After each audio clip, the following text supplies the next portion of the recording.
Good morning बच्चों। आज मैं चैप्टर साना साना हाथ जोड़े की व्याख्या करने जा रही हूँ। यह चैप्टर मधु कांकरिया जी के द्वारा लिखा गया है। लेखिका द्वारा महानगरों की भाव शून्यता, भाव कम भाग और यंत्रवत जीवन की ऊब से बचने के लिए दूरस्थ स्थानों की यात्रा की गई।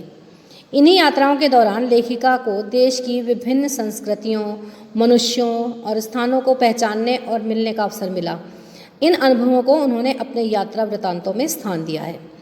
प्रस्तुत पाठ में भी यह यात्रा वृत्तांत है, जिसमें भारत के पूर्वोत्तर राज्य सिक्किम की राजधानी गंगटोक, जिसको गैंगटॉक भी बोलते हैं, और उसके आगे ही हिमालय यात्रा का वर्णन किया गया है। साना साना हाथ जोड़ी पाठ में लेखिका लिखती हैं कि उन्हें सुबह युमथांग के लिए निकलना था। लोगों ने उसे बताया कि अगर मौसम साफ हो तो हिमालय की सबसे ऊंची चोटी कंचनजंगा को भी देख सकते हैं, परंतु मौसम खराब होने की वजह से यह नज़ारा उन्हें नसीब नहीं हुआ। अचानक लेखिका को सामने ढेर सारे रंग बिरंगे फूल देखकर ऐसा लगा कि यह फूलों के बाग में पहुंच गई। युमथांग गैंगटॉक से 149 किलोमीटर की दूरी पर था। ड्राइवर जितेन लेखिका को बताता है कि युमथांग हिमालय की गहरी घाटियों में है, जहाँ फूलों से महकती वादियाँ भी मिलेंगी। लेखिका उससे बच्ची की तरह उत्साहित उठती है और पूछती है कि वहाँ बर्फ़ मिलेगी, तो जितेन उससे कहता है हाँ हाँ क्यों नहीं, आपको वहाँ जाकर पता चलेगा। साना साना हाथ जोड़ी पाठ में लेखिका जगह जगह पाइन और नुकीले पेड़ों को देखकर हुए साथियों के साथ आगे बढ़ रही है कि उसे एक कतार में श्वेत पताकाएं दिखाई देती हैं, जिन पर मंत्र लिखे हैं। जितेन उन्हें श्वेत तथा रंगीन पताकाओं के फहराने के अलग अलग अवसरों के बारे में भी बताता है। लेखिका की नज़र दलाई लामा की तस्वीर पर टिक जाती है। थोड़ा आगे बढ़ने पर जितेन कवि लॉन्ग स्टॉक के बारे में बताता है।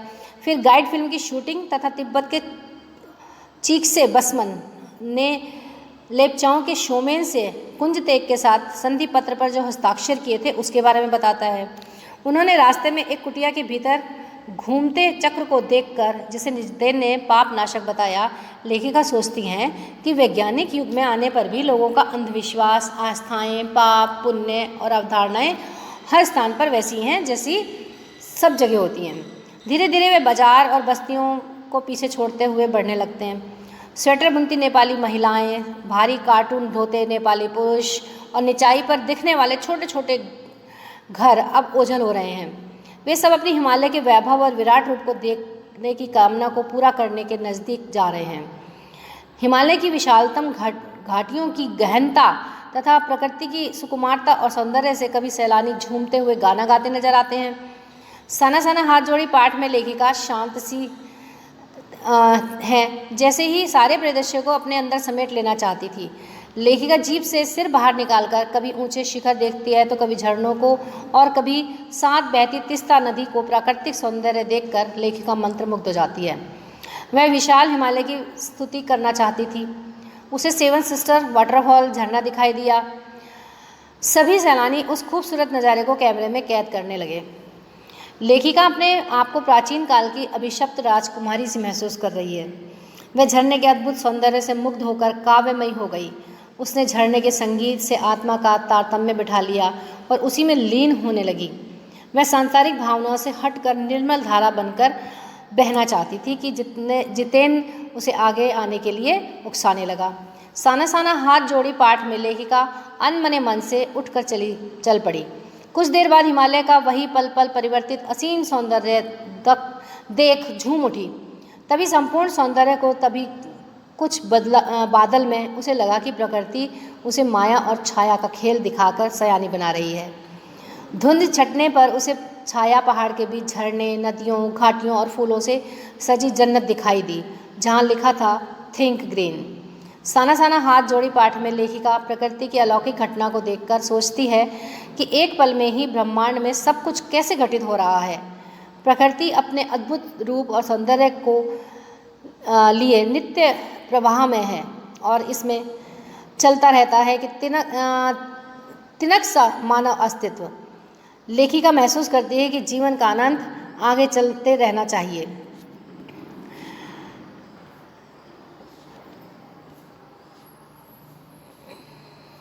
लेखिका जितेन से कहती है कि यह कार्य बड़ा कठिन होगा। जितेन लेखिका को सड़क पार